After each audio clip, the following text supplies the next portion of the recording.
কোলে একরত্তি শিশু, ঘরে অসুস্থ স্বামী, সংসারের হাল ধরতে জঙ্গলি পথের ধারে চা ঘুগনি নিয়ে প্রত্যেকটা দিন বেঁচে থাকার লড়াই জারি আদিবাসী এই মায়ের। নাম পূজা। তবে এখন পূজা আসলেও মনে জাগে না সেই আনন্দ। দশম শ্রেণী অবধি পড়াশুনো করলেও পরিস্থিতি বাধ্য করেছিল চা বাগানের কাজে যেতে। তারপর জলপাইগুড়ি জেলার আপালচাঁদ বনাঞ্চলের তারঘেরা অঞ্চলের জার্মান মিঞ্জের সঙ্গে বিয়ে। শ্বশুরবাড়িতে দু চোখ ভরা স্বপ্ন। তবে ওই যে সব স্বপ্ন সত্যি হয় না। বিয়ের 1 বছরের মধ্যেই এক ফুটফুটে কন্যা সন্তানের জন্ম, আর তারপরেই পায়ের অসুখে শয্যাশায়ী হয়ে যায় পূজার স্বামী। हाँ, बीमार था। अभी तो इधर उधर काम धाम नहीं जाता है, घर में रहता है। बच्चा है, छोटा बच्चा। बच्चा है। ये दुकान करके कुछ आता है, इनकम उपार्जन होता है ऐसा?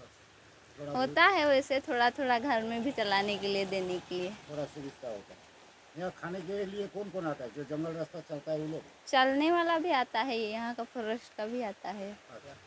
10 तक। একের পর এক ঝড় এলেও প্রকৃত দশভুজা রূপ ধারণ করে জঙ্গলের মাঝে কঠিন সংগ্রামে অবতীর্ণ হয় পূজা। ওদলাবাড়ি থেকে জলপাইগুড়ি সহ অন্যান্য স্থানে যাতায়াতের অন্যতম পথ তারঘেরা বনাঞ্চলের পথের ধারেই বন বিভাগের অফিসের সামনে ফুটো টিনের চালার নিচে মাটির তৈরি 3 মুখো কাঠের উনুনে শুকনো ডালপালার আগুনে সুস্বাদু ঘুগনি আর চা বানিয়ে জঙ্গল পথ অতিক্রম করে আসা পথিকদের অপেক্ষায় বসে থাকে পূজা। বিকেল হতেই বন্য প্রাণীদের ভয়ে বন্ধ করে দিতে হয় দোকান। মানে কি দাঁড়ান চাটা খেতে? চা খেতে দাঁড়ান না? মাঝে সাথে কেমন দাঁড়ায়। চা বানায়? চাটা ভালো আছে। কে বানায়? কি পাওয়া যায়? এইখানে এইটা বৌমা আছে একটা। আর কি, আর সঙ্গে কি পাওয়া যায়, কি দেখলেন?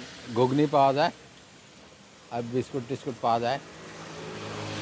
সারাদিন পর কোলের শিশু আর সামান্য উপার্জনকে সঙ্গী করে মুখে এক গাল হাসি নিয়ে অসুস্থ স্বামীর পাশে গিয়ে দাঁড়িয়ে হয়তো পূজা মনে মনে বলে ওঠে, ম্যা হুঁ না।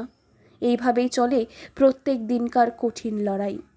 জলপাইগুড়ি থেকে সুরজিৎ দে রিপোর্ট, লোকাল 18 বাংলা।